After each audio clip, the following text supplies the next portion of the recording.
Hello, this is Alex from phpacademy.org, and this is a video for the new Boston. Now in this tutorial we're going to be talking about sessions inside PHP. Now you've probably already heard of cookies, and sessions are quite similar in the sense that they store information about the user that's currently visiting your website. So we're going to be storing a piece of information. It might not just be about them, but it will be a value that is either relative to them or they've entered. So why do we store sessions and why do we store cookies? Now there's another video tutorial on cookies, but in each video I'm going to explain the main differences between them and what should be used when for mainly security purposes. Now sessions are stored on the server, so they're hidden from the user. We don't have an easy ability to change sessions.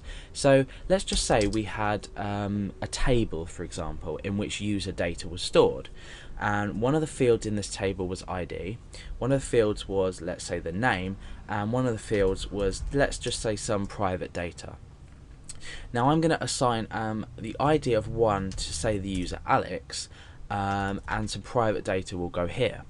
Now if we had an ID of 2 with a username, let's say Billy, and we had some private data here, if I was using cookies, for example, and I was storing the value of 1 in cookies, when we go to read that cookie in, I'm freely able to change the value. So I could change the ID that the current cookie, down here, at the moment it might be 1. Now let's say I wanted to act as if I was Billy, I could change that to 2. Therefore, all my code will be updated to give me information about Billy.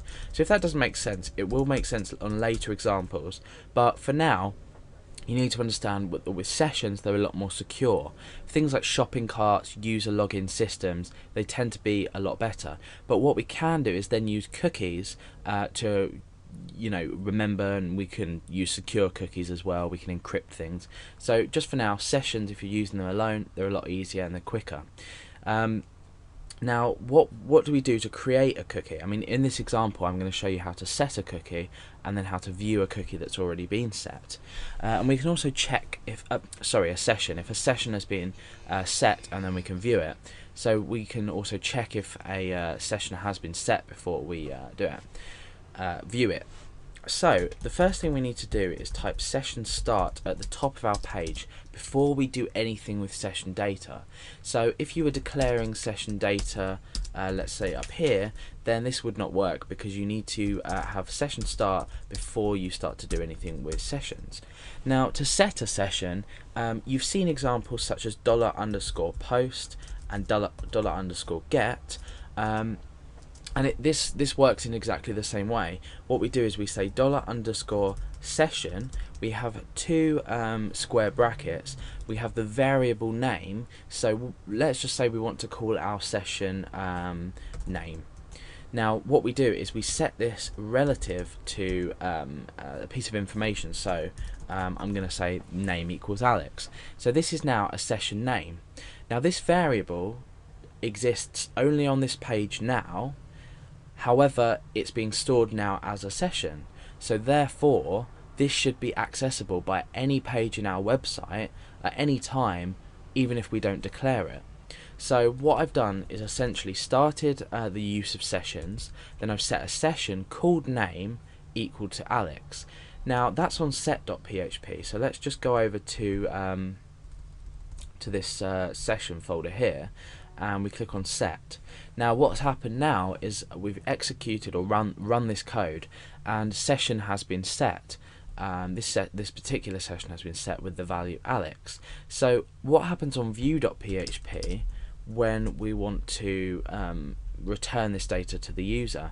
Now usually you would have to include this file inside this file, so include set.php when we're working with variables. However, because this is session data and it's stored on the server about us now, we're viewing this now, you don't need to. So session start, make sure you include that in even when you're reading back variables, session start. Then we can simply echo $_session name. And what this is going to do, it's going to take this stored variable inside this session called name, and it's just going to display it to us in the view.php file.